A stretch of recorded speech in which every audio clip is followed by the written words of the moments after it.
Chama cha Mapinduzi.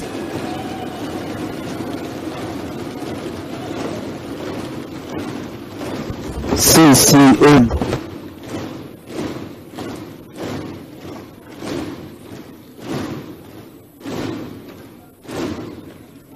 Asante.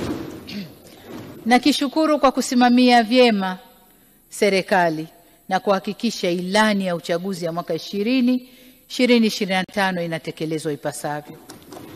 Napenda kuahidi wanachama wapenzi wa CCM na wananchi kwa ujumla kwa tumejipanga kutekeleza ilani ijayo kwa kauli mbiu ya kazi na utu, tunasonga mbele.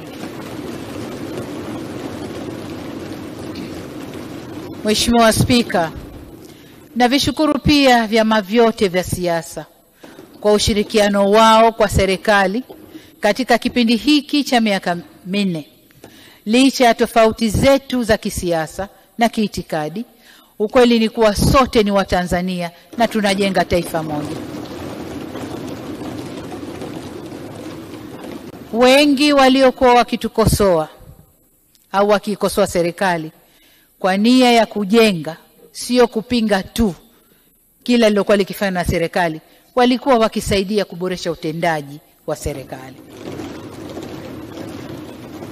Mheshimiwa Spika, nitumie fursa hii kuwashukuru viongozi wa dini nchini kwa sala na dua zao za kuliombea taifa letu na kutuombea sisi tuliokabidhiwa dhamana ya kuliongoza taifa hili. Mheshimiwa Spika, aidha ni washukuru wanahabari kwa kazi kubwa na nzuri wanayoifanya ya kutoa taarifa na kuelimisha umma wa Watanzania pamoja na dunia nzima kwa ujumla kuhusu masuala mbalimbali ya nchi yetu.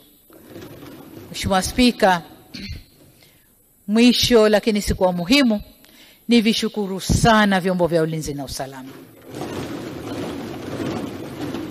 Amani tunayojidai nayo leo ni kwa sababu vyombo vyetu viko kazini. Kwa hiyo tunawashukuru sana. Mheshimiwa Spika, kwa mara nyingine narudia kulishukuru bunge lako la 12 kwa ushirikiano mkubwa aliotoa kwa serikali katika kipindi cha miaka hii tuliyofanya pamoja.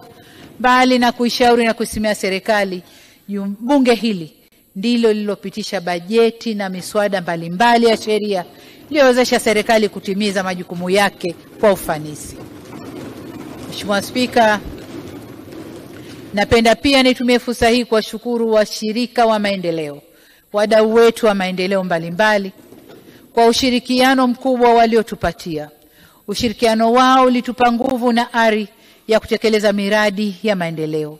Hivyo basi tunashukuru sana washirika wetu wa maendeleo ambao kwa bahati nzuri Mheshimiwa Waziri wa Fedha wakati akiwasilisha hotuba yake ya bajeti ya serikali aliwataja mmoja baada ya mwingine, na mchango wao imetambuliwa na kuingia kwenye Hansard za bunge hili.